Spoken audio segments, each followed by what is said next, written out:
Yoo akkam jirtu daawwattootaa fi hordoftoota gumii bokkoo keessummaa lamaan qabadhee dhiyaadhee jira. Keessummaan kiyyaas Dr Udeessa Kerroo fi Obbo Girja Boru sheekooti. Haala amma biyya keenya keessa deemaa jiru irratti marii gabaabduu waliin qabna. Dhihaadhaa isiniin jenna ulfaadhaa wayyama. Sirba kanaan booda walitti adachaa.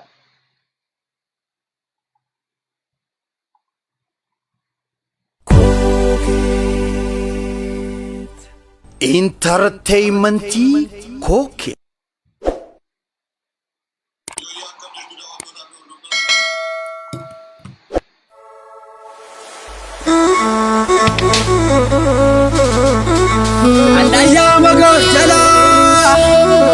Anayama gorchala matubu mayoga tatamane ugasa waurumo ugago taurumo macho sayo ajagamane jeni gerere male anabini nu gamti nu tugadi disar kankabe Allah ije barkada yakor boticho ugana chenaftu ajalu yakor bako esaji tamado ansidabe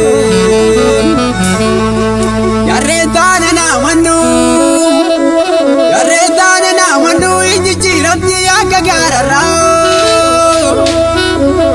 ai bar misabako ai bar mi oromo to kuma kamna injifana namni fattaki atte guyyan Sinama ya galama kubasi ya mutti magarte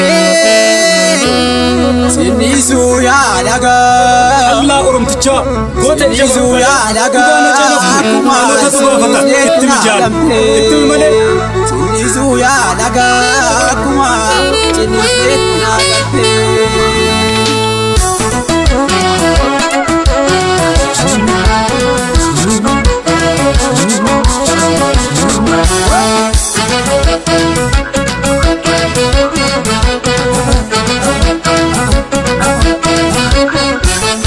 Natanya dino ramoti jeda ture ajarun wakeke Dikasun ramoti yakero palmi yakabake Natanya dino ramoti jeda ture ajarun wakeke Dikasun ramoti yakero palmi yakabake Natanya dino ramoti jeda ture ajarun wakeke Dikasun ramoti yakero palmi yakabake Natanya dino ramoti jeda ture ajarun wakeke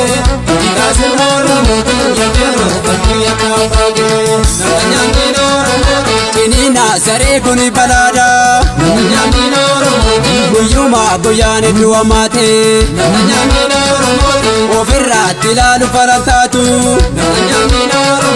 Shiriya laga sanyinu nyate Arata tiboru numirkofti Obsine barambara lakomne Jalan keenya waan yaala kaa'u Midhaafi du'aan tana dabaane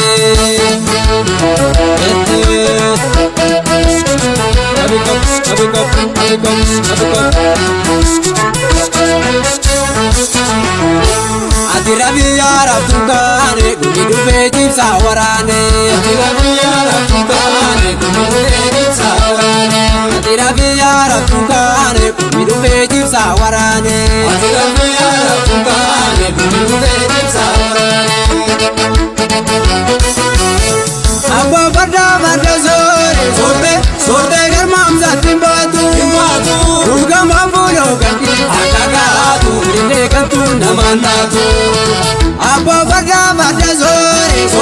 sorte garmaam satin baatu Rugama fulo gandi akagaatu Rinde kantu namanatu Abba barda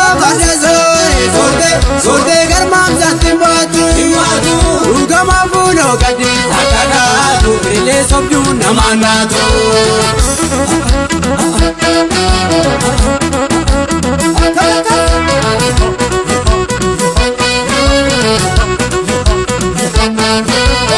Walirraan ejjiru yaakode intaane dubbiin tuni baarana Yento kuma yaajimu umatu waliif dhagaachana Walirraan ejjiru yaakode intaane dubbiin tuni baarana Yento kuma yaajimu umatu waliif dhagaachana Walirraan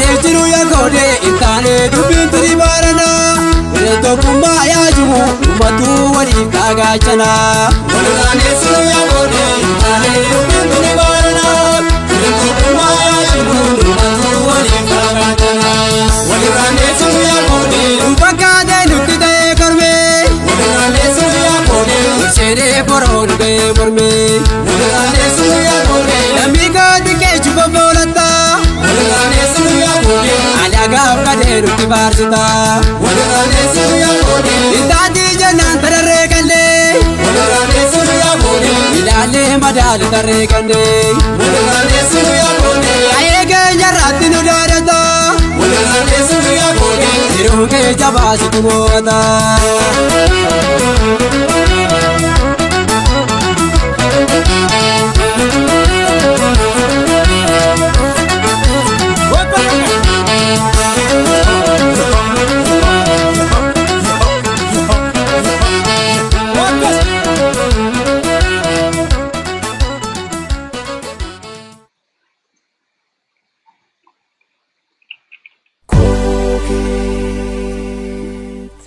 Intar Yo ya keessummoota kiyya.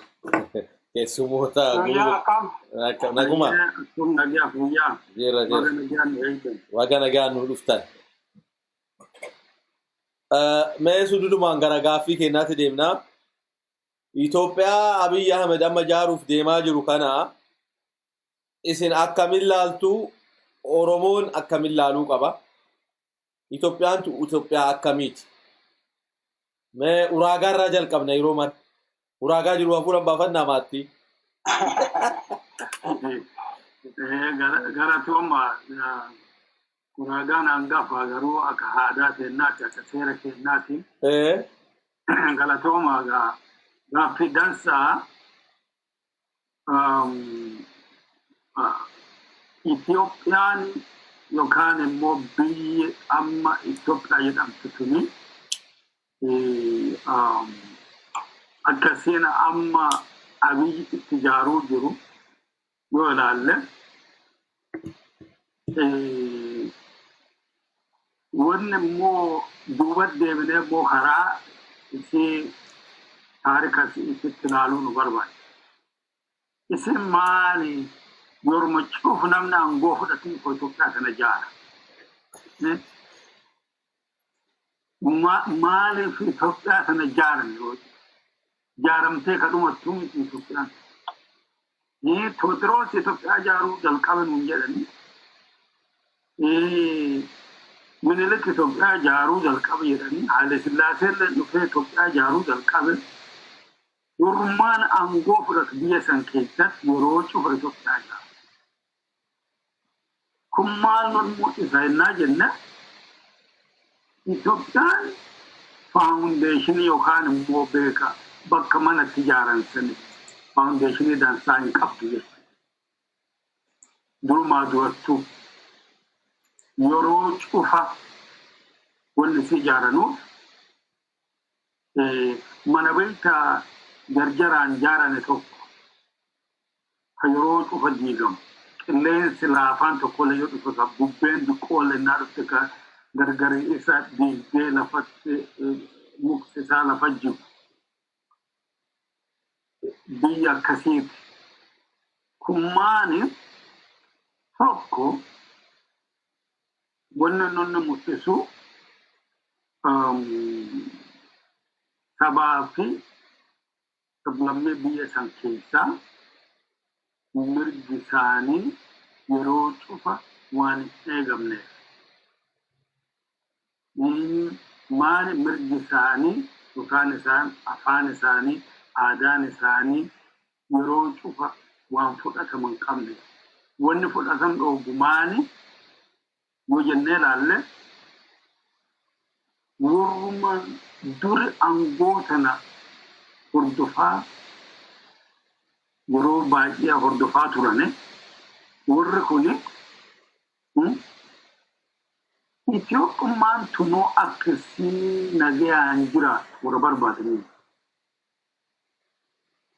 Maaliif yoo Itoophiyaan tun ijaaramtee sabee sablammeen biyya san keessaa mirgi isaanii eegamee fi aadaan isaanii afaan isaanii cufa eegamee fi yoo beektaa wal qixxee dhaabatanii bulan yoo ta'e warra sun aangoon isaanii dheeraatuuf hin dandeenye. Akka kiyyatti ammallee yoo namni kun biyya Itoophiyaa tana amma akkasiin durjutturraa diigee amma kabiraa midhaasa ana ijaara ka jedhu jedheen namni lafaa ka'u kunoo eenyu inni namni ijaaru kun jennee gaafachuu eenyu ati ka Itoophiyaa ijaaru Itoophiyaan Oromoon immoo maani guddinni wanni nuti irraa barachuuf irraa laaluun barbaachisu maani Itoophiyaan ijaaramtu yeroo cufa ijaaramtu tun bu'aa maal nu qabdi? Bu'aa maal nu qabdi? Guddina maali nu fiddee jiru? Karaa ammoo diinagdeetiin ta'e, karaa aadaatiin ta'e, karaa seeraatiin ta'e, ammallee immoo karaa immoo bulii nama keenyaa, bulii saba keenyaa maal nu fiddee jiru? Yeroo Itoophiyaan ijaaramtu nuufi nama keenyaa fi saba keenyaa fi badii malee dansaan dhuftee hin beeku. Kanaafi sabni keenya immoo laalatuun waan kana keessatti xinxinee laalatuu barbaachisaadha. Ijaarrannaa jedhanu maal durallee qabeenya keessirraa hatanii qabeenya kechuu sirraa muranii waan ati qabdu sirraa duuganii sirraa murtanii maal jedhana amma ni ijaarreedha. Kuni waan yeroo cufanna saba keenya waan hin teeneefi sabni keenya immoo waan kana ilaallachuu yeroo cufa investigate godhuu wanni kun naa tolti moo naan tolti. Isee kama durii kaan nuti deebisan immoo kabiraa nutti fidan. Kabiraa kan nutti fidan sunillee nutti mataa keenya ijaarrannee waan nuti nutti godhatamoo nama biraatti akkasii godhe jennee kaane waan akkasii understand yookaan immoo akkasii nu galtu saba keenyalleefi ifa baanyee wanta himuu nu barbaachisa jedha. Ulfaadhu wayyame Girjoome.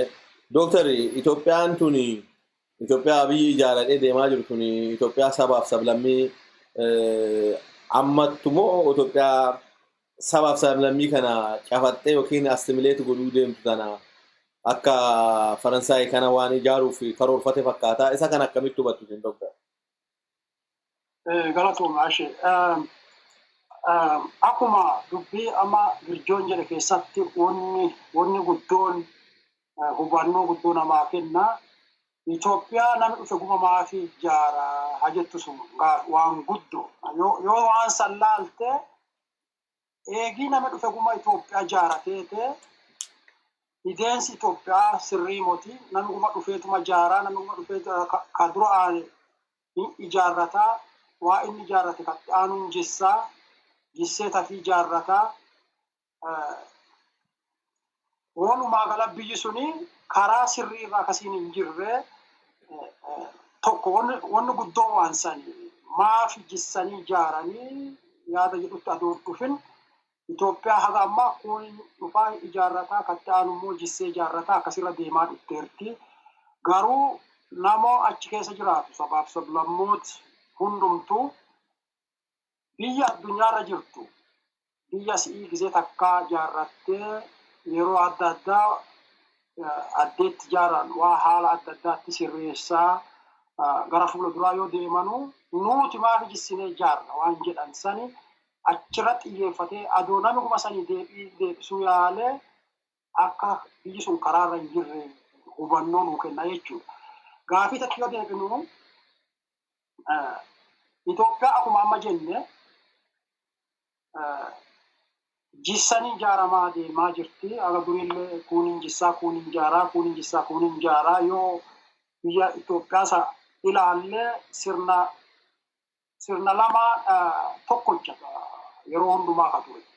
Sirni sun Usmaani diktaatirshipii awutoritarian governance ka jedhan san ka beektaa namni tokkocharra hundaa'e fedhintaa diktaatiroota irratti hundaa'edha. Itoophiyaan yeroo hundumaa ka keessa turte TPLF jalatti xiqqoo jijjiiramii dhufee ture. Jijjiirami sun illee maani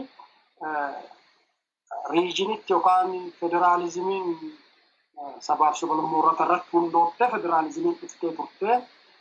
Warri beektaa humnaan bulchu sirna diktaatiroota irratti warri hundaa'aniiranu wanni fedhintaa isaanii ala waan ta'eef waa isaan barbaadan karaa isaanii argachuu waan hin dandeenyeef gadi buusanii karaa itti baratan ka diktaatirii ka nama tokkochaan guruppii murtaa'e fedhintaa guruppii murtaa'e irratti hundootte sanitti deebisuu waan fedhintaa qabanuufi kun caasaa gosaa jedhaa turan yookaan የጎሳ ፖለቲክስ አካፋ አማራትን jedhan federaalismii gosaa waan gadi liqqeessanii caccassaa turanii namichi kun maan jaaraa jira yaada keessa ka jedhuufi haadha laali intala fuudhi jedha aadaa teennatti waan hegeree nama tokkoo hegereen dura yoo fuudhu tateeti haadha laaltee dura fuuta jechuun hegeree achirraa fudhattaa jechuudha. Namichi kun gaafa taayitaa kana reprezentii godhan yookaan uummati filatee adeemtuu paartiin EPDRF sun gaafa isa filattu jalqabarra haasaa godhee achiin duuba wanni inni godhe guddoo ideensa isaa dhaggisiisaa takka maanumentoota beektaa diktaatiroota Itoophiyaa kanaan dura turanii fuudhee dhaabuu jala qabe. Wanni sun waa hedduu dhaggisiifte amma maaliif siidaa Minilikii dhaabee maaliif siidaa Haile Sillaasee dhaabee jettee yoo laaltee bulchiinsi jara sanii akki jarri sun Itoophiyaatti bulchite isaa fi akka fakkiitti jechuudha. Amma inni jalqabuma isaa kana jaaree ka'umsa addee itti duris jaaramee ture. Sabaaf sablammoota Itoophiyaa keessatti jarri sun harka caalu waan jibbamanuufi buqqaa'e malee siidaan sun duris dhaabatee ture. Siidaa buqqaa isa dhufee dhaabuunsaa karaa kam akka deemu hubannoo kenneera jechuudha. Akkuma gafa jenne haadha laalii durra fuudhu jedhan kaan gochisaa calaqqisiisa deensasaa gara fuula duraa wanni isaa yookaan wanni hubannoo sii kennaa tokko isaani. Achirraa kaanee maal hojjete yoo jennee laalte inni guutumaa guututti federaalizimii diigee wultaa yookaan cafallaqee Itoophiyaa maqaa biraatiin yookaan amma federaalizimii kanarraa wultarartee maqaa beektaa gosaa kana nuti warri amma federaalizimii jibbisummaan jedhan nuti gosa hin qabnu jedhan. Nuti gosa hin qabnu gosi teenya Itoophiyaa jedhan. Kun jechuun maali achi keessa dhokatanii Itoophiyaa waan jettu kana keessa dhokatanii kaabbaa kana uffatanii karaa biraatiin dhufuu barbaadan jechuudha. Karaan biraa isaan dhufuu barbaadan sun kami federaalizimii hin balleessinu hin midheessina jedhanii maan godhanii fakkeenyaaf Jabuub Itoophiyaa North Itoophiyaa, South Itoophiyaa, East Itoophiyaa, West Itoophiyaa, Central Itoophiyaa yoo jenne maal jechuudha. Gubbaa federaalizimii keessatti garuu Itoophiyaa isaan barbaadan akka gogaa adifante ta'anii ammas yoo akkasitti Itoophiyaa diidee afaan kamiin bulchita namni wal bula bulku eenyuuf eenyu aadaa eenyutti badata eenyutti calaqqisiisaa afaan eenyutti bada eenyutti hojiirra oola yaadi jedhu ifaan mul'ata eessa akka deemaa jirru Itoophiyaa isaan jedhamtaa afaan takkattii ta'an alaabaa tokkocha kaa aadaan tokkocha kaa yoo asin deebisin Itoophiyaan kibbaa kaabaa yaaflit walii galuu hin dandeettu karaa sanatti yoo deebiste malee. Karaa sirrii san irraa karaa sanatti deebisuu barbaada. Inni amma sobee federaalizimiin balleessu federaalizimii akkam balleessina nuti federaalizimii hin balleessinu. Federaalizimii indoo midheessinee gosarraa baannee bilisa baasanii gosaa hidhamte tanaa bilisa baasanii federaalizimii midheessuu barbaadanii.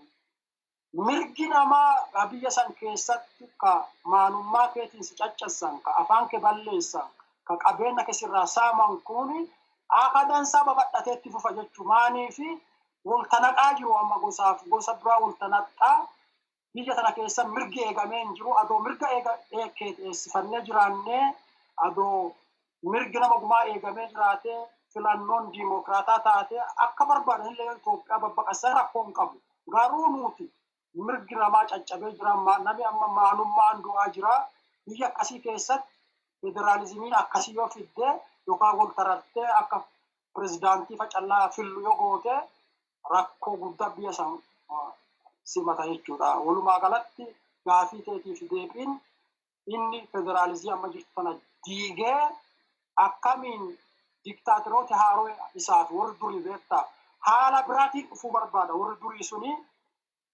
maquma federaalizimii kana bifa biraa fakkaatanii dhufuu barbaadanii jechuudha. Waan akkasii ijaaruu barbaada walumaa galatti.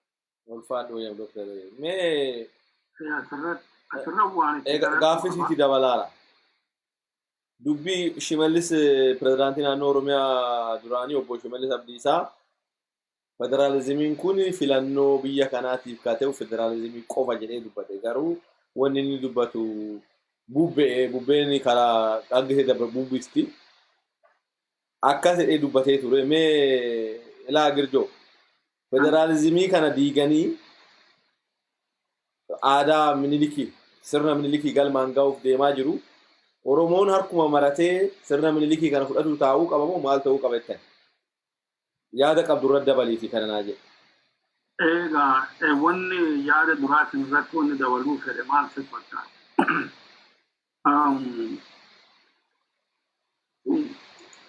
Namni tokko yoo seera mana ijaarratuun duraan dursee akka dansaa hubachuu akka dansaa beekuu barbaachisa. Maal si fakkaata? Kun namni mana ijaarratu duraan dursee qaaraan ijaarratu.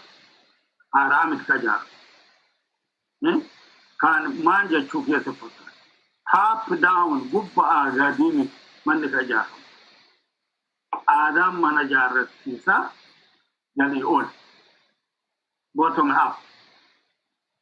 Waan kun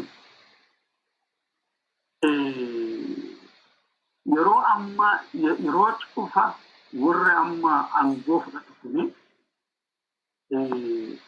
wanni Itoophiyaa ijaaranuuf maal gubbaa gadi ijaara.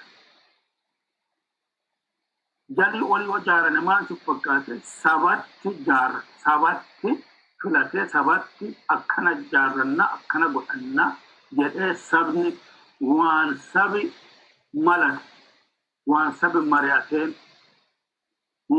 fedhii sabaatiin ijaarame jalii ol jechuudha. Gubbaa gadi jennaa ta'e immoo warra beekta yeroo cufa amma diigu kanatti yeroo cufa maal godhan qaaraa ijaaraa deemanii qaaraan jalqabanii maali jala hummoo jalli seeraan waan ijaaramiif yeroo cufa rakkina guddaa itti deema jechuudha. San itti daratu suni wanni daratu barbaadeef warra kuni ammallee seera biyyatti ijaaranuuni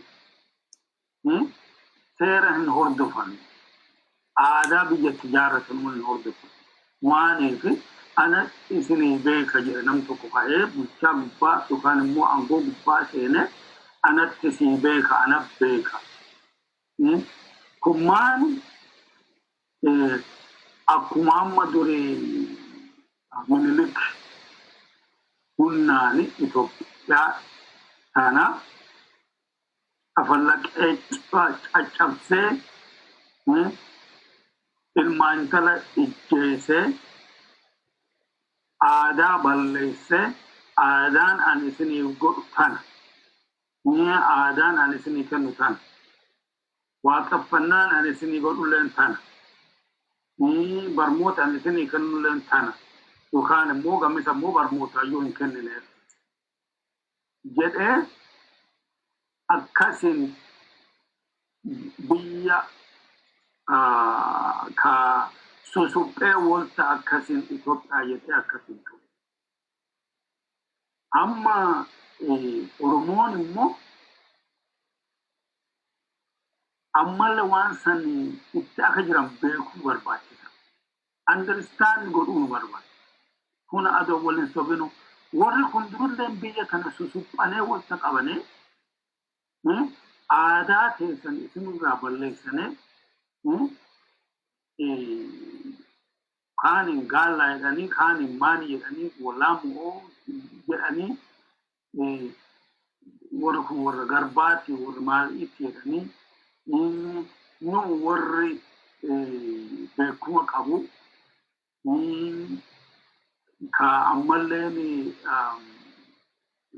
beekumallee waan cufallee ka nam cufa Itoophiyaa keessa nama warra jiru kan cufa namni caalu nu warri jedha suni aadaa keessan balleessanii hiika har'aalle kunoo wanni amma yeroo ammaa kana keessatti itti jiru waan san keessaa itti baasu waan san keessaa itti baannee mataa keenya guddifnee aadaa keenya guddifannee akka gara duraatitti sabaaf sablammoota biyya san keessaatiin akka waliin bullu tattaafataawwan godhuu jiru. Kana beekne amma waan itti jiran kana akka marannee accinnee yookaan immoo akkuma durii kaan atoon ta'in maan qoodarraa fudhachuu qabna yookaan immoo akkamiin nuti mirga keenya eeggachiifachuu dandeenya biyya Itoophiyaa kana keessatti. Oromoon akkamiin itti bulchinee dandeenya akkamiin seera keenyaan yookaan immoo aadaa keenyaan itti boonnee afaan keenya itti boonnee kaane guddifachuu dandeenya. Yeroo cufamaaniif dhufanii akkana ta'e ammaaf nuun jedhan waan nuti dubbannu maaf nurraan dhageenya gaaffii keenya maaf hin deebine. Fedhii keenya maaf nuufi waan fedhii keenya waan nuti isaan gaafannu maaf nuun deebine yookaan immoo maaniif isii nuti nama gaafanne fedhii keenya irratti fedhii keenya maaf nuti mataa keenyaanii bakkaan hin jiran hidhaman baafanne nuti mataa keenyaan maaf nama kadhan kanammoo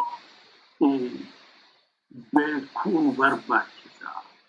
Eenyulle kadhatuun barbaachisu lafaa kaanee humna wal godhannee harka wal qabannee mitaa guddaan olii gadi lafaa kaanee yeroo tokkooni warra amma mana jaaruu deemu kanallee biyya jaaruu warra deemu kanallee akkana namni ijaara nu barbaadan kana yoon fudhanne immoo isin warra tajaaramuu hin dandeenye.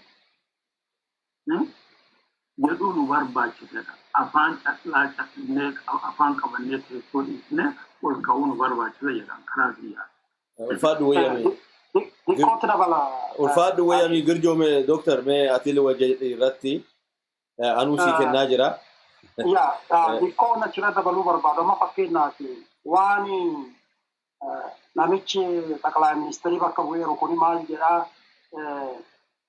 wanni kuma filannoo waan sirrootti fakkaata nama tokkotti filannoon karaa biyya sirreessu keessaa tokko sanii achi wanni pirooseesiin dhufti maalii waan akkasii jedha.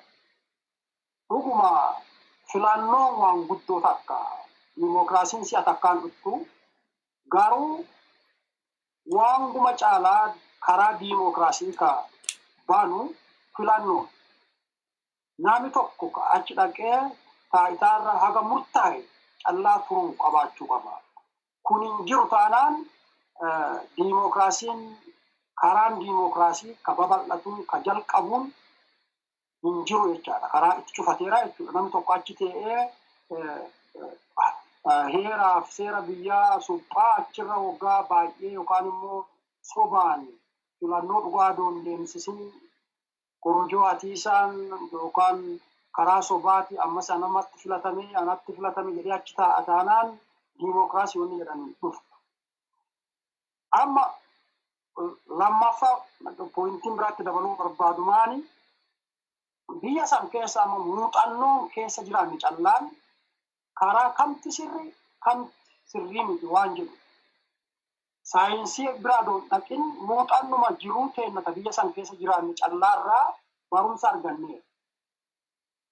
Nuti isinii beekaa karaa nuti jennu jiraadha yoo karaa nuti jenne hin jiraatin isin dirqisiinne akka karaa nuti jenne jiraatta isin goona jedhamee har'a Abiy Ahmediiti miti kanaan dura yaalameera achirraa wanni nuti arganne Itoophiyaa amma yennaa karaa kana jiraadha karaa kana jiraachuu baattanii isin dirqisiinna yoo akkas jiraachuu baattan immoo Itoophiyaa diiduu jedha warri diktaatoroota kun yeroo baay'ee Itoophiyaan hin diigamti karaa nu jennu kana yoo hin deemin karaa kana jiraachuu qabdu jedha. Kanaan dura yaalaniiru garuu karaan isaan jedhan kuni maal nuu fida yoo jette fakkeenyaaf Itoophiyaa mataarraa kutee karaa alatti baatullee irraa kutee Eertiraa biyya biraa godhe karaan isaan ammatti yaalan kun. Karuma sanii achirraa barumsaan arganne ammas karuma san yaallaa. Kanaan dura ummata Tigraay bulchiisa Addisaatti filanii warrumti 4 kiiloo jiru kun itti filee maqaalleen qaabannaa maalummaa nama saniilleen qaabannaa malaakuu faantamu jedhu jedhan nama sanii. Bulchaa ture bulchaa Tigraay biza kilil astadaari jedhanii bulchaa ture. In hojjanne har'a immoo TPLF isinii balleessee jira ammas Addisaatti isinii filee bulcha jedhee yaaluun dandeettiillee yoo qabne ta'e suma dhaggiteerraallee hubattee karaan kun sirrii miti yaada jedhu biyya san karaan isin jaaruuf yaaltan kun dur yaalameera hin hojjatu jechuu barbaadeeti. Ulfaadhu hoyyame meegaa fi kenna isa lammaffaatti ceenaa waraana amma naannoo Tigraay deemaa jiru mootummaan koloneel Abiyyiin durfamu kuni xumurree irraadha. Garuu jedhee mootummoota gamtoomanii sobee jira mootummoonni gamtoomanii soba isaa kana irra baratanii jiru. Waraanni naannoo Tigraayitti deemu kun dhuguma waraana seera kabachiisuu ta'uu danda'a. Yoo ilaaltee jettee waraana kana dubbiin nami gadduu andargaachoo jedhu waraana gootummaadhaan ilmaan Amaaraa fixxaneertan jedhee galateeffatee jira. Kan akkamiin ilaaltu isin waraanni kun dhugumaan dhumateera? Aye, anasi jalqaba. Itu Dr. Girja.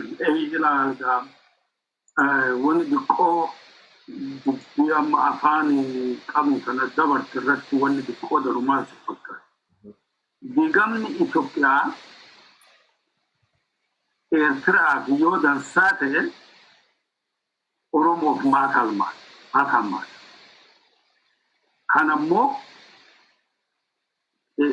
Kanammoo Oromoon mataa keessa qabachuun barbaachisa. Itoophiyaan diigamtee Eertiraa ijaaramte yommuu Oromoon immoo mirga fiitii yookaan immoo Oromoon nuti diigamnallee hin jennu garuu mirga keenya eegsifannaa innaa jedhan Oromoon biyya diiguu deemti jedhan garuu diigami Eertiraa ta'e maaf Oromoof hammaata. Kanammoo mataa keessa qabachuun nu barbaachisa. Gaaffii keessatti yoo deebi'e ani akka ani itti ilaalutti maal natti fakkaata. Waraanni amma Tigreerratti bobbaasan kun Obbo objektiivii yookaan immoo karoora isaa yookaan immoo maali jennee nalaalle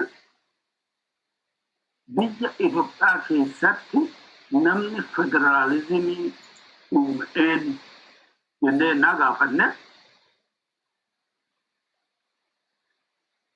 gaafa Tigreen biyya qabatte federalizimii Itoophiyaa keessatti dhalate.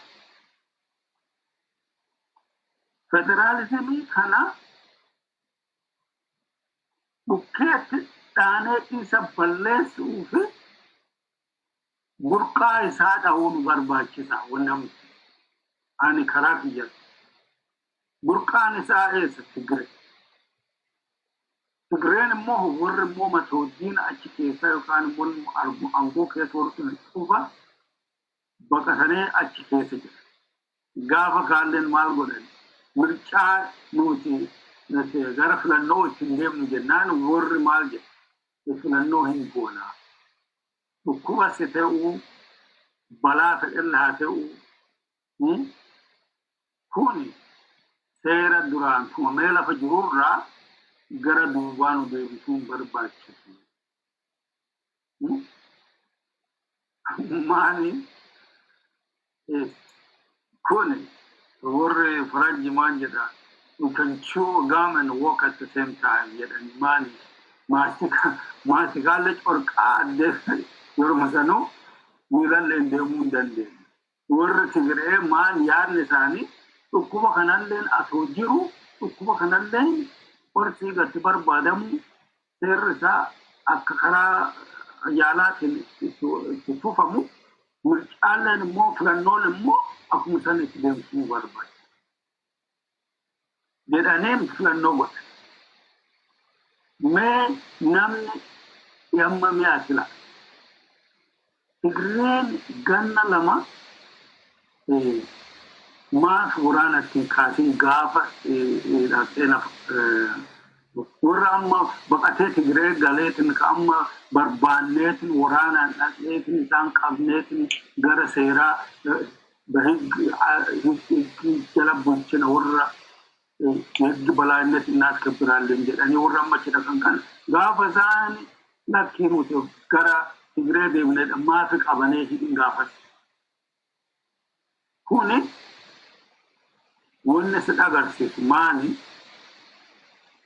warri nafxanyootaatiif warri kunnoo Minilikii maan lakki federaalizimiin kuni nuuf dansa'a miti.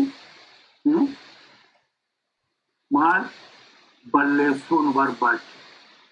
Balleessuu maal goon Tigireerratti dhallee waraanatti oofu maal isaan warri waan kana fidan seera yookaan immoo sirna kana warri fide isaanii isaan dhallee balleessu. Kun waraanni kuni kana wanni deemuu jira. Warra federaalizimii Itoophiyaa rafide san balleessinee seera duri kunnoo Minilik deemmateen kaan Itoophiyaan takka an Itoophiyaa inni masaratan jedhanii maan Mangistuu Hayilemaariyaamillee maan tolchi Itoophiyaa tiqdem Itoophiyaan gara dura haa deemtu jedhee maal godhe waraana baay'ee nama lubbuu meeqatuma dhiiga meeqa jigee Itoophiyaa keessatti Oromoo meeqatuma ta'e Itoophiyaa keessatti. Kuni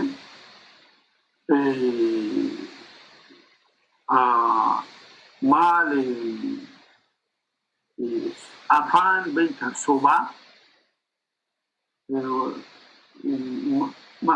maal jedha warri faranji don't pee on my back and tell me it's raining jechuun maali duddanna fincaawaa abboo roobaa jira naan jedhin jedhe. Kana Oromoon immoo beekkatuu barbaachisa. Wanna amma itti deemuu jiru kun sirna kaan isin deebisuu jiranii sirni sun immoo akka itti bultanii akka itti jiraatan hin beektanii akka ijoolleen teessanii akka abbootiin teessan jiraate itti bulte rakkoo isaan keessa dabrane beektanii garuu amma balbalan baninaaf jedhaan balbalan baninaaf waan. Ulfaadhu wayyame Girjoo meela Dr. Gaafuma kana irratti amma raayyaan Oromoodha. Raayyaan fi Walloon Oromoodha. Raayyaa caalaa ta'e Walloon guutuun amma raayyaatti Oromoodha. Lafa Oromooti. Kana namuu beekuun beekamaadha. Itti aansuudhaan amma hiriira mormii naannoo Amaaraa amma qopheessee deemsisaa jiru. Raayyaa fi Walqaayit Tsagadee maanii gara naannoo Amaaraatti adeemuu jedhe. Seera kamiin uummata Oromoo gara Amaaraa jala galchuuf gaafataa jiru? Laalime seerri hin barbaachisu gara naannoo Amaaraa deebisuu cadhisanii deebisuu malee seeraayyuu hin barbaachisu. Namoonni tokko immoo warri Abiyyi Ahmedin gorsaa jiru akka Daani'el Kibret seerummaan kuni amma to'amee gatamuu qaba. Seeraaf heerri isaaniif warra nafxanyaa callaa ta'u akka barraa'uuf gaafataa jiru. Mee isa kanatti dabaleetii Dr. Gaaffii amma waraana naannoo Tigraay kanarratti wanaa jedhatis ulfaadhu wayyaa. Galatoomii ashik. Haadhumaa kanarraa jalqabu fakkeenyaaf warri beektaa bulchu warrooti Itoophiyaa bulchan nama adda addaatti yeroo adda addaa bulcheeraa yeroo jalqabaa yeroo amma keessa jiru kanallee kun namichi kunis kanaa san deemuu barbaada. Namoonni akkuma laaltu yeroonis yeroodha. Guddinni addunyaa keessa jirus yeroo jalqabaa yeroo Itoophiyaan diktaatoroota jalqaba Minilik fa'aa Haile Sillaasee fa'aa bulchanuu addunyaanis guddatee hin jiru.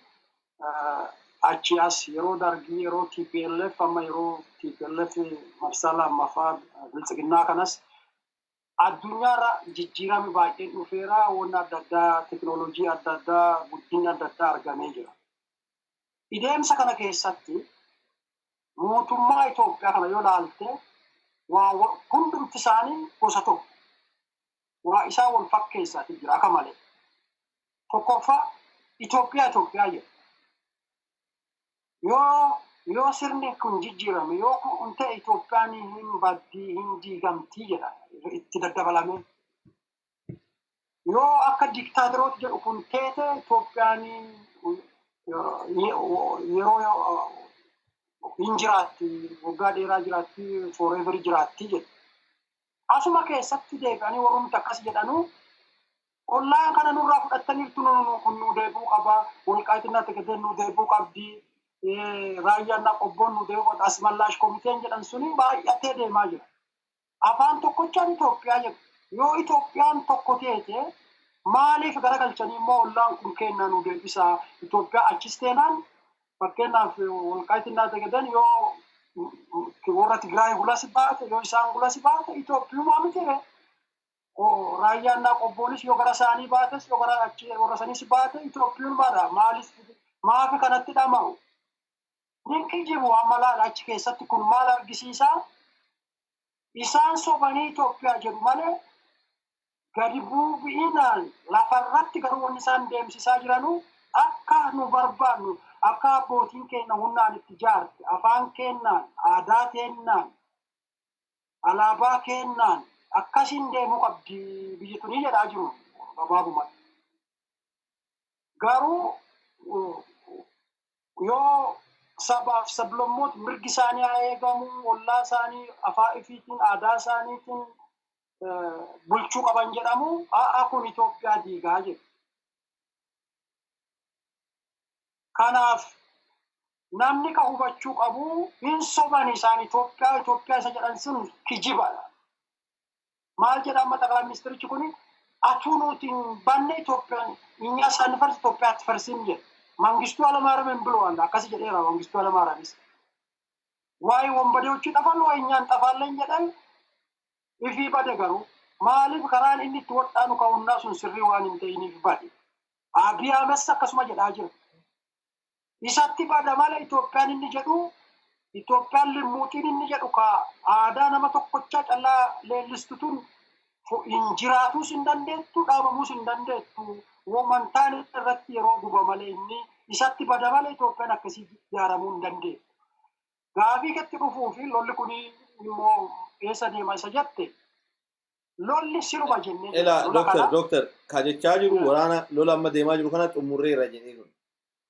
Abi garuu waraanni mootummoonni amma mootummoonni gamtooman United Nation garuu akka waraanni hin xumuranne akka inni isaan sobe bira gaanee dubbataa jiru miidiyaan tokko tokkotti gabaasaa jira.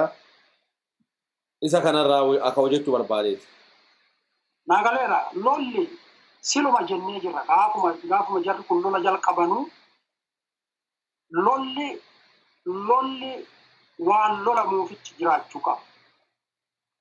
Lollee waan akkasii achiivii goona yookaan waan kana waan amma argachuu hin dandeenye lollee humnaan kana mo'annee kana achiivii godhuu qabna yookaan kana argachuu qabna jettee loluu qabna. Lolli wanna akkasiin keessa hin jirre hin mo'atamus wanni namni mo'us hin jiru. Yoo lola amma deeme kana jira wanna akkasii jira jettee yoo laalte hin jirtu. Gara Itoophiyaatiin yoo laalte gara bilchiginnaatiin yoo laalte nama bilchiginnaa mormuu akkuma sila jenne nama bilchiginnaa jala afaan biraa dubbatu yaada biraa qabu balleessu federaalizimii amma jirtu kana nami dhaabe TPLF yoo TPLF hin badin federalizimii kana balleessuu waan hin dandeenyeef kanaaf deeme lolli. Lola kana keessa warri bu'aa barbaadu nama sadi jira kanaan dura dubbannee jirra. Tokkoffaa Abiy Ahmed mataasaa. Diktaatarii ta'ee inni akka diktaatarii Itoophiyaa biraa ta'ee waggaa inni jiraatu TPLF baduu qaba. Achiin booda gaafa TPLF badeen booda immoo Oromiyaa keessa namni isa mormu baduu qaba. Sabaaf sablammoota biraa keessas namni isa mormu baduu qaba. Oromiyaa keessa akkuma beektan namni dandeettii qabu hundumtuu mana hidhaa jira. Gadi bu'ees qeerroo keessas namni ciccimaan mana hidhaa jira. Sabaaf sablammoota keessas Sidaama bira yoo dhatte namni jajjabi mana hidhaa jira. Walaayittaa bira yoo dhatte namni jajjabi mana hidhaa jira. Gara biraas yoo deemte namni isaan morma jettee ati yaaltu fakkeenyaaf namni akka Lidatuu Yaaloo fa'aa hidhaa jira. Namni akka Iskindir Naggaa Addis Ababaa keessa namni isaan morma jettee ati yaaddu hidhaa jira. Kanaaf maal godhaa jira inni nama lafa midheeffataa jira nama isa waliin nama latti dirree yoo isa callaa namni dirree san irratti namni taphatu isa callaa haga ta'u waldhaanaa jira jechuudha. Lolli kun immoo nama isa mormu cimaa ka inni nu ergamaa fi ture waggaa 27 waliin balleessaa ture. Lolli kun seera karaa isaaniitiin maal jedhan seera eegsinnaa jedhan. Garuu lolli lola seera eegsisuu miti. Lola diktaatirummatii isaa cimsuu nama isa mormu balleessu tokkoffaan isaanii lammaffaa warri nafxanyootaa hageettaa duruu afaan qawweetiin malee waan biraatiin biyya san keessa carraaquu isa hin beekne. Ka afaan qawweetiin lafa fudhatanii abbaa lafaa fi godhan. Afaan qawweetiin nuti nugusa waaqa malee namni nu kasasu hin jiru lama warra jedhee achirra bulchaa ture. Warri sun amma opshinii tokko argatanii namicha kana jalatti yoo namicha kana jalatti gurmoonne ammas karaa ta'e tokkoon waan nurraa cita kana argachuu dandeenya mala yaada jedhu. Sadaffaan revenge warra revenge kana Isaayyaas immoo revenge TPLF kanaan dura Itoophiyaa gurmeessee kanatti duulchise isaan ture amma immoo namicha kanatti gargaaramee karaa isaatiin revenge isaan balleessuu qabna isaan haaloo san bahuu qabna yaada jedhu. Jara sadiin kanatti qindoomina jara sadiin kanaan deema lolli kun ka deemaa jiru. Kanaaf amma gara sabaaf sablammoota Itoophiyaatti yoo deebiste uummata Tigraay mirga isaanii TPLF dhugumaan balleessaa qabaachuu danda'a. Fakkeenyaaf uummata Tigraay TPLF jalatti qindaa'uus danda'a jalatti qindaa'uu dhabuu danda'a. Garuu wanni tokko fandaamentaali namni gubuu beekuu qabu uummata Tigraay akka nutti isinii beekaa akka jedhamu hin barbaadu. Uummata Oromoo isintu nu beeka akka isaan nuun jedhan hin barbaannu. Ummat Walaayitaas hin barbaadu. Sidaamis hin barbaadu.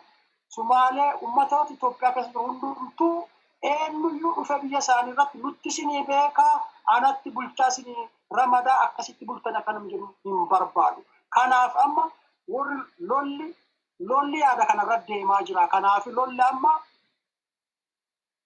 humna jiru yoo lafarra jiru laaltee dhuguma humni Itoophiyaa humna TPLF akka bahu beekamaadha. Garuu yaada sammuu hin danda'an. Yaada sammuu waan hin dandeenyee fi meqalees galanii magaalaa adda addaa keessa galuu danda'u. Yaadi sun garuu uummata keessa waan hin bahuu hin dandeenyee fi isaan yeroo hundumaa lola jala jiru jechaadha. Namni yeroo hundumaa isaanii akkuma durii kaan namni lolu hin jira, gorellaan hin jira, namni biyya naannoo Tigraay keessa namni isaan mormaa jira. Humnaan irra ta'anii waggaa 2 taa'uu danda'u, waggaa 3 taa'uu danda'u, achii olis taa'uu danda'u garuu lola mo'ameera jechuun hin danda'amu. Oromiyaa irratti poolisiis bobbaastee numa jeestaa numa akkasi nama jeeqxa malee fedhintaa uummataa kana ijjeesuu hin dandeettu humna qawweetiin. Kanaafi lola amma inni addunyaatti sobaan mooneerra jedhu humna warra TPLF aga murtaa'e tokko cinatti deebisuu dandeetta dhuguma. Garuu ammas humnaan lafarratti wal lolaa jiru. Yaadi lolaa hin moo'amu. Akkuma siin jedhe yaada guddaadha. Yaada mirgaati.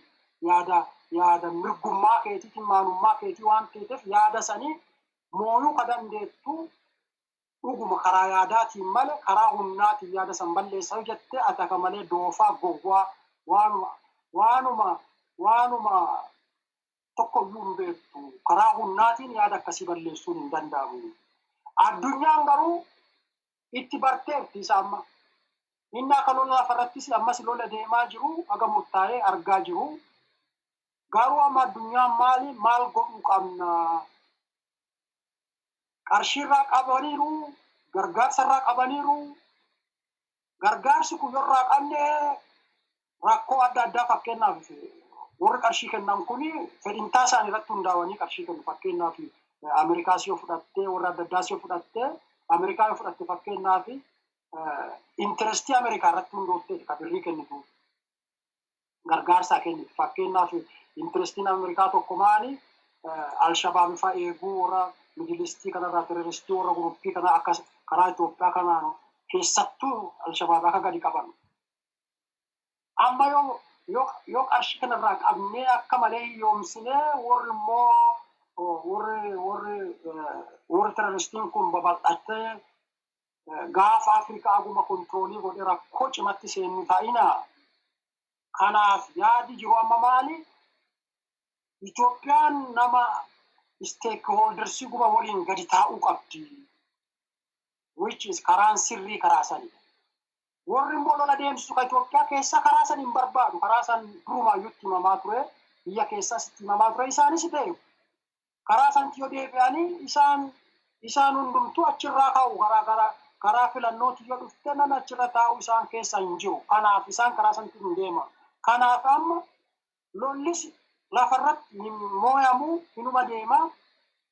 Karaan sirriin kun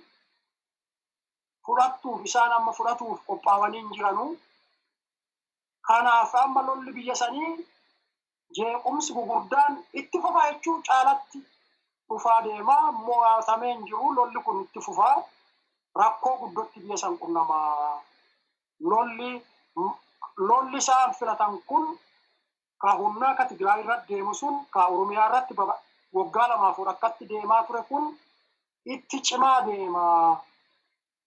Karaan sirrii kun akka gadi ta'anii mirga fi nami dabarsee isaanii kennu nami har'a yeroo 21st century keessatti hin jiru eessayyuu. Kanaaf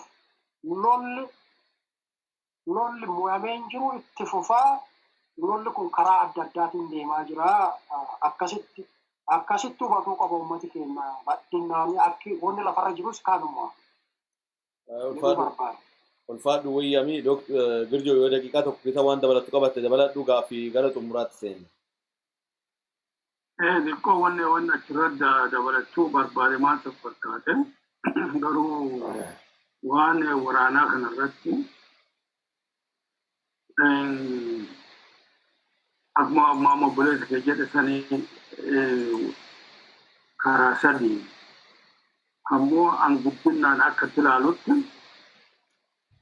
fedhii guddoo yookiin immoo objii guddoo namni qabu eenyu Abiyyi. Objii lammeessaa warri qabu hommoo eenyu naatti warra naftanyaatti warra immoo Amaaraa. Warri kun maani inni Abiyyi fedhiin isaa inni buusa ta'uu barbaada. Fedhiin warra naftanyaatti immoo Amaaraa immoo isaan wanna cufa kontrool wanni godhuu fedhanu karaa aadaatiin, karaa amantaatiin, karaa afaaniitiin seerri ka barreeffamulleen afaan isaaniitiin barreeffamaa wanti cufe achitti biyya san keessatti ka waajirri cufe ka itti hojiin ittiin dalagamtu cufe afaan isaaniitiin ta'a.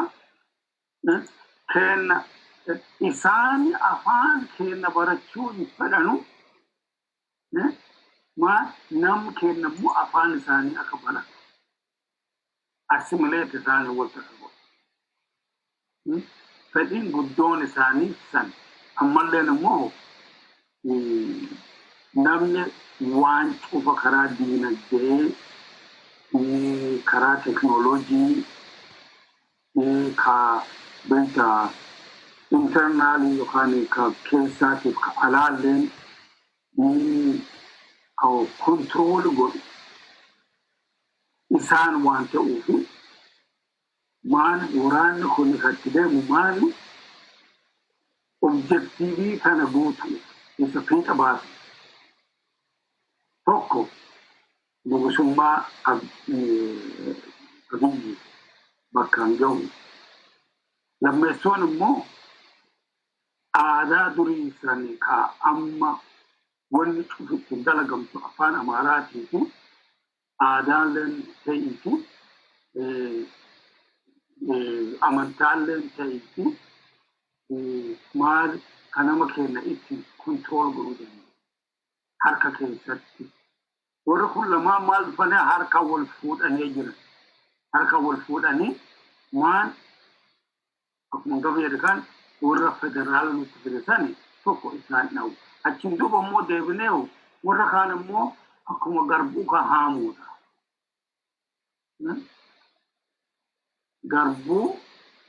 Garbuun jedhan jedha gujiin. Garbuu haamtee garbumaa hin. Kanaaf jechuun kana guddinni wanni ani irraa akka dansaa hubatu kana namni kennallee immoo waan kana immoo intina ka baratilleen kan baratinillee wal gaafatanii teessanii wal mari'atanii waan kana irraa akka dansaa hubachuu isin barbaachisa jedhaa. Ulfaadhu Yami Girjoo. Abdii takka callaa achirratti Haashee. Amma fakkeenyaaf waan tokko callaa yaada guddaa amma fakkeenyaaf namichi bakka bu'aan Prime Ministerii kun jedhu higgi yookaan seera eegsisuuf seera kabachisiisuuf jedha lolli kun. Namni waggaa 27 ummata Itoophiyaa Oromoo dabalatee ajjeesaa ture mana hidhaatti wal tararee mana dukkanaa keessa ka qeenca buqqisaa ture ka lukarraa mu'aa ture luka lamaa irraa kutanii akka mucaa kanaa simboona gaafa nu mormitan akka nu mormine fudhadha TPLF fudhadha jedhee warri ummata keenya burjaajessee ijjeesaa ture warra hadha seera eessina jedhu akka Abiyaan jedhu OPDO durii yoo TPLF seera itti gaafatamuu qabaattee OPDO'n sadarkuma TPLF itti gaafatamuu qabdi. Eenyutti hattu lamaanti seera wal eessisa seera tokko hattuun tokko qabdee ati seera dhiyaatuu qabde jedhuun qabdu hattuun lachuu walitti qabamtee seera dhiyaatuu qabdi malee. Isaanti deemaa jira jechuudha. Amma amma waggaa 27 nama balleesse maan akka godhe haa baannoo jennee yoo Geetaachoo Asaffaa dhufee nama inni ajjeesisiise liistii baannee eenyu tokkomee akka qabee Abiilla keessa jira jechuudha. Walittuma laallaman jecha dokumentii isaan lamaanii gargari bahuu hin dandeessu. Maaniif information agency san nami hoogganaa ture tokko Abiy Ahmed. Ifa nu godhaa isin nuti terroristii turre jedhee jira. Surragaa tokko mana firdi beetitti mana murteetti dhiyeesse. Kanaaf lolli kun lola seera eegsisuu isa jedhu sun akka malee hubannoo ummati Itoophiyaa hubatuu qaba. Keessattuu ummati keenya Oromiyaa keessa akka nama ejjeesisiisaa ture TPLF caalaa kan ollaa keenya beeku ka eenyu xurree gula deemee nama qabee ajjeesisiisaa ture OPDO har'a bilisiginnaa hin jettu tana. Kana jala muree beeku qaba ummati keenya. Kanadha diini keenya guddaan kan hubatuu qaba jedha. Kanumatti dabaluu barbaada. Ulfaadhu wayyami Doktor. Warri TPLF kunis yakkamoota. Ani amma akka dhuunfa kiyyaatti yakkamoota miti hin jedhu yakkamoota.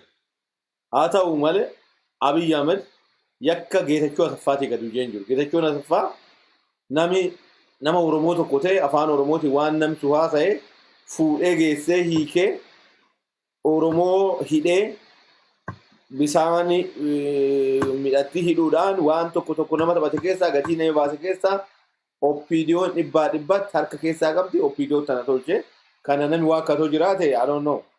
Maraataa malee namni fayyaa qabu kana waakkatoo OPDO yakka dalaguudhaan tokkoffaadha TPLF waliin. Nuti TPLF OPDO le nudiina jari lachuun. TPLFis OPDO uummata Oromoo fixxee jirti. Kana daawwattoota gumii bokkoos akkasitti akka hubatan barbaanne. Gara gaaffii kiyya xumuraatti deema. Jeequmsa waggaa lamaan kana jiru kana TPLFitti harka keessaa qabaa jedhee Abiyyi yeroo baay'ee himataa ture. Himannaan isaa kun dhugaa moo sobaa?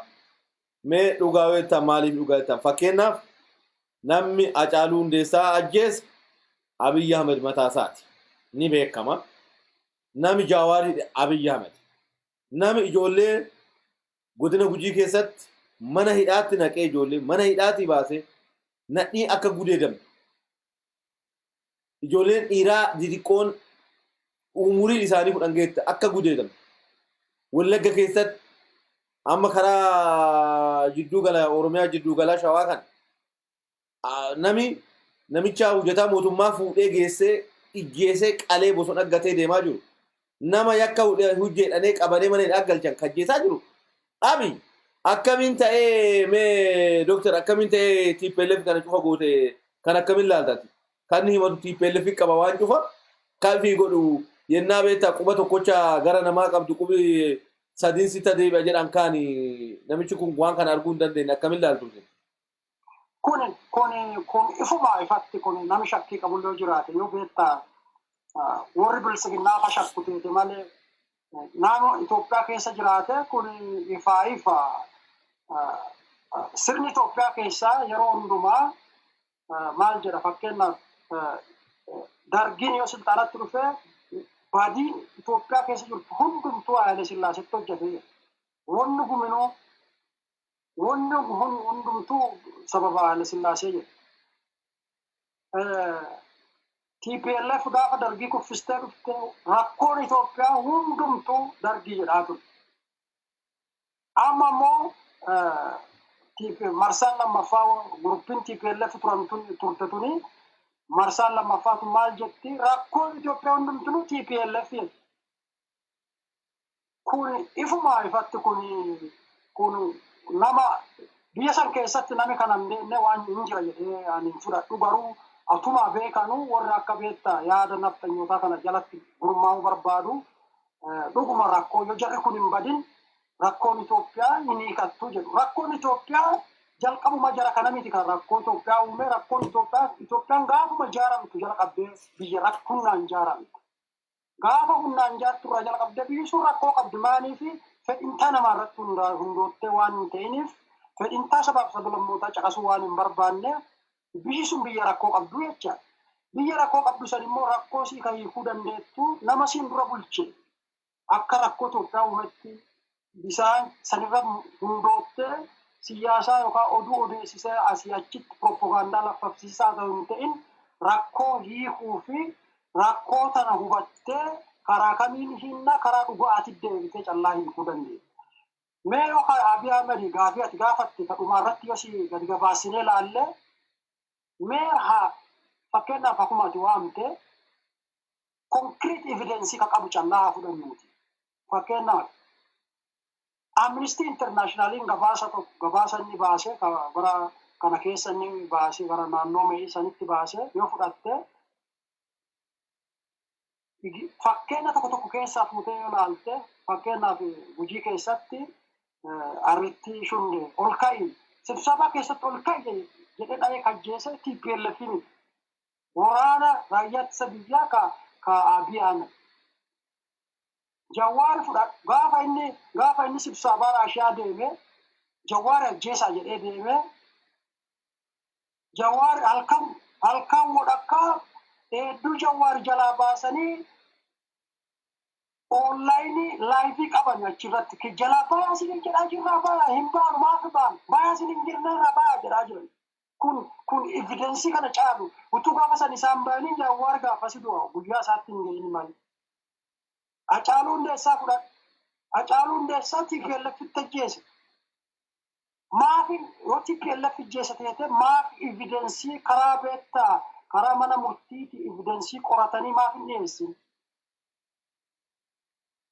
Maaliif intala sanis dhiyeessanii nama ajjeese ka ofishaalii dhuguma ajjeese yoo TPLF ajjeese akkamitti akka TPLF ajjeese eessatti akka ajjeese ragaa TTNuutiin akka ajjeese Itu isa keessa jirtulle baasanii maafi mana maruudii dhaban ifu isaanii waa fi ijjeesaniif dhaqa kanatti kana laaluun barbaade. Kanaaf kun tokko laa ka'uu dandeenya gadhumaatti kijiba ta'uusaa jechuudha. Kanaaf tirriktuma Itoophiyaa keessa baramtee jechuma baratee itti deddeebitee waan tokko caccabsitee itti deebitee itti sanuma odeessuuf odeessan malee rakkoon Itoophiyaa dhuguma TPLF rakkoo turte san shakkiin qabnu. TPLF yoo jennu qabu TPLF hundumaa miti namni murtaa'e TPLF keessa biyya san TPLF keessa namni murtaa'e OPDO keessa namni murtaa'e akkasuma warra beekta naannoo Amaaraa bulchu keessa namni murtaa'e naannoo Dabuubochi namni bulchu keessa namni murtaa'e wanjalanya gurguddaan jiru ammayyuu ka bilchiginnaatiin jedhaaru achi keessa jiru warri itti gaafatamuu qabu warri hidhamuu qabu warri uummata Itoophiyaa fuula dura dhiyaatuu qabu jiru. Garuu rakkoo jirtu inni rakkoo hin babal'isaa jira malee hiikaan jiru. TPLF balleessitee boombiin gubdee riqicha Tigraay keessa jiru guma boombiin jissitee warshaa jiru guma boombitti dabbattee jissitee karaa jiru guma bubuqqistee rakkoo Itoophiyaa hiikaa yoo jetta teete nama sitta kolfu malee namni si jalaa dhaguu hin jiru. Nama nagayaan jiraatu buqqistee Tigraay keessaa buqqistee gara Suudaan akka inni baqatu gootee rakkoo Itoophiyaa fura yoo jetta teete daa'imillee waan sirraa dhaga'u maxxan fakkaatu kun ifumaa ifat sirna diktaatirootaa akkuma sila jenne sanjaaruu fi carraaqaa jira. Namni shakkii qabu hin jiru. Namni waggaa 27 balleessaa ture har'a inni nama bilisa ta'ee nuujjeesuyyuu qulfiyyuu nutti kennuu didanii beete mangistii keessa akkasii nu godhaa turan akkana nu godhaa turan. Eessa ture inni gaafa isaan nama ajjeesaa turan gaafa isaan nama mana dukkanaa keessa lukarraa kutaa turan waliin hin turre. Information agency isaanii nami ragaa kennaafii ture eenyu isinii miti. Eenyutti haasaa bilchiginnatti yoo haasawaa teete dhugaa yoo uummata Itoophiyaatti haasaa teete garuu inni itti gaafatamaa tokkoffaadha. Jalaa miliquun hin danda'amu. Argaa jirtaa ragaan jira. Kanuma jedha tashi. Ulfaadhu wayyaam Dooktar. Mee Girjuu ati suma gaaffiin kana jeequmsa kana TPLFdha nuti bakkuma dhufne ganduma dhufne keessa innaa gadi buunee ilaallu namni nama mana hidhaa keessaa fuudhee ajjeesu ijoollee gudeen karrasaa isaanii mana hidhaa keessaa baasee ajjeesu Harargee keessatti Baale keessatti sheeka mana dhaqee niitii walta kajjeese TPLF mut. Nami TPLF jedhu yoo dhufe mee dhuguma waaqaa haa dubbatu. Nami Shaashamannee keessatti badii malee uummata Oromoo irratti barsiisaa Oromoo rasaasaan rukutee ajjeese. Ijoollee shanan Wallagga keessatti mana dhaqanii bakka jirtutti fixanii qawwee fidanii bira keeyanii maqaa itti moggaasan. TPLF miti kun. Kalee TPLF ergamaa warri ture isaanu mee maal jetta Girjoo kanarratti ati maal hubata? Dhuguma TPLF itti godhaa jira moo isa attumatti federaalizimii kana diiguu kana tolchaa jira? Galatooma ishee. Egaa kuni maal fakkaatti yoo akkana laallee jennu. Namni tokko ofii ifiitiif dhuufeeti mana ajjeesse saree haala ta'e yookaan immoo saree dhiita'edha. Kuni maal si fakkaata? Namichi kuni wanni amma propagaandaa inni oofu kun nama hirriiba keessa jiru malee ka amma Itoophiyaa keessa lubbuun keessa jirtu biyya Oromiyaa keessa especially biyya Oromiyaa keessa ka dammaqee ka olii gad deemu ka lubbuun keessa jirtu cufa ka beeku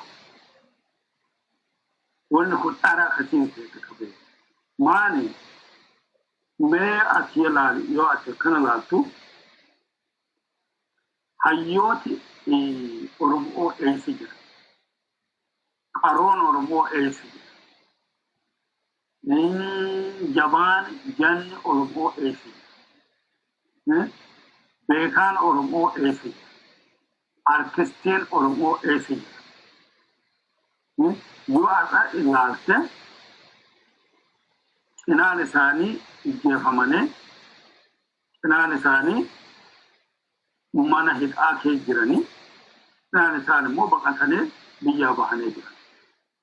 Miidiyaan Oromoo ka dura sila afaan kennaaf gurra kenna ka ta'e jedhanii kabeecha Oromoon irraa cadhamtaa turte eessa jira maal turte irraa saamanii qabeenya isaanii coba irraa hatanii akkas godheen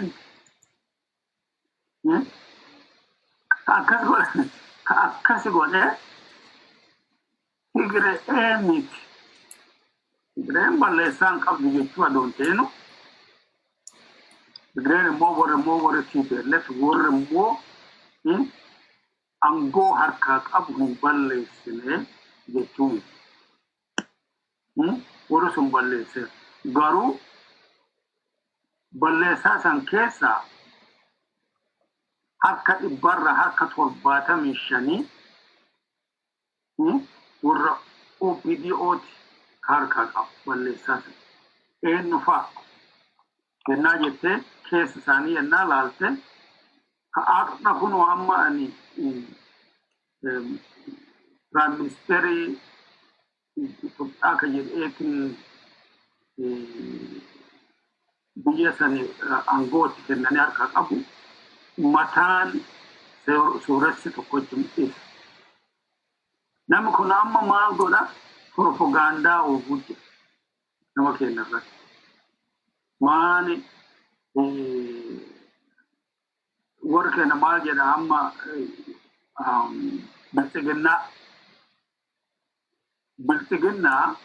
bilxiginnaan kuni wanni inni haasa'u namni keenya baay'een uuma dhugaasa. Kanammoo namni baay'ee laa ta'uti immoo keessatti immoo namni kabeeku immoo beeka. Garuu immoo maali propagandaan karaa sooshaal miidiyaatiin karaa miidiyaa Itoophiyaatiin miidiyaan sunillee kabeessa warra aangoo harka qabu ka isaanii ka kontirooli godhu maal tolchan ganama galgala maal itti gurratti taataadha gurratti itti iyyan warra Tigireetii akkas godhu warra akkas godhu Ilfiimaansa harka dhiqatanii keessa banii dhiiga Oromoo bal'oo ka harka isaaniirra jiru yeroo feetin laateetu dhiqattee keessaan baatu. Dhiiga abbootii keennaa, dhiiga obboleeyyaan keennaa ka halkaniin itti seenanii rasaasan mataa keessa rukutu. Ka halkaniin mana hidhaatii fuudhanii dubartii gudeebisu.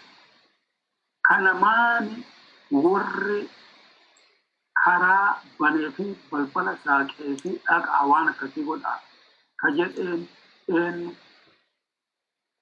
mataa isaati malee wanni Oromoo irratti dhaqqabe ganna dabre kana lamaan keessatti wanni Oromoo irratti dhaqqabe harka meeqaatti waan ganna 27 caala. Wanni ganna 27 wanni itti dhaqqabe wanni higa ammaa itti deemu hojjetu buqqeessuu adoon ta'inu maali ganna lamaan kana keessatti nama mee amma nama kuma meeqatti mana hidhaa keessa jiraata. Kuma meeqa maali wanni hidhaa guutee irraa hafe mana barnootaa mana hidhaatti deemsineera. Kun maali hamooti warri kuni maal nama keenya irratti akka isaan bobba'anii jiranu hamooti. Namni keenya immoo gowwaa ta'uu isa barbaachisu yeroo cufa maali mataa keenya gad qabachuun hin barbaachisu. Akka dhiiraa dura dhaabbannee ifirraa dhoggachuu waan isaan deematanuun siyaasaa isaanii waan isaan deemmatanuun beeknee yeroo cufa waliin mari'annee akka isaan ifirraa mulqinee isaan ifirraa ba'an seera keenya keessatti akka isaan seera keenyatti jala akka isaan oolan godhu malee seera isaanii jala deebi'uun waan barbaachisuudha. Ulfaadhu wayyamii dooktar yoo qabaatte daqiiqaa tokko si kennaan xumurra. Maali? Yoo waan dabalattuu qabaatte asirra woo dabaladhuun xumurra. Kanuma wani dabalatu jechuudha. Ulfaadhu wayyamii ani waan jedhu tokko lama qaba. Xumuruudhaaf Oromoo wanni ilaaluu qabu yeroo mara maaniif Oromoon hidhama waan jedhu Oromoo nama ta'e maraaf gaaffii ta'uu qaba. Biltsiginnaa keessaas galii addee feetes jiraadhu bara dargii keessa kaa hidhamu Oromoodha. Bara Miniliki keessa kan ajjeefamu kan salphatu kan diqqeeffamu kan maqaa ati Oromoo mishidhanii maqaa fedha itti moggaasan nama ijjeesinii yoo maaniilee ta'e ijjeesin waan jedhanii nutti amma mammaakan kitaaba amma fedhan nutti barreessaa turani Oromoodha. Bara Haile Sillaasee illee sanuma, Dargiin sanuma, TPLF keessa illee kanuma, amma bara kana keessa illee Oromoodha. Ammallee kan hidhamu, kan ajjeefamu, kan gadi qabamu, kan saamamu, kan salphatu. Mee namni Oromoo ta'e kun cufi maaniif bara cufa nutti ta'e jedha. Oromoota angoora jira jechuudhaan dura kun maaliif ta'ee jedhaa of gaafadha. Shanee ajjeesa shanee jechuun eenyu? Isin namni sun Oromoo eenyu? Abawoo jechuun eenyu? Koongirees eenyu? Kana cufa gaaffiin kun daawwattoota gumii bokkootiif haa ta'uuti. Maqaa akkasiitiin wanta Oromoo irra deemaa jiru kana mara hubadha. Nama ajjeefamu eenyu ta'u eenyu? Dhaaba kamuu ta'u miseensa kamuu? Oromoo akka ta'e Oromoon marti beekuu qaba jedha. Waan nu daawwattaniif ulfaadhaa wayyamaa laayikii fi sheerii gochuu illee dagatinaa jedha. Nagatti nu oola. Isinillee nagatti oola. Ulfaadhaa wayyamaa.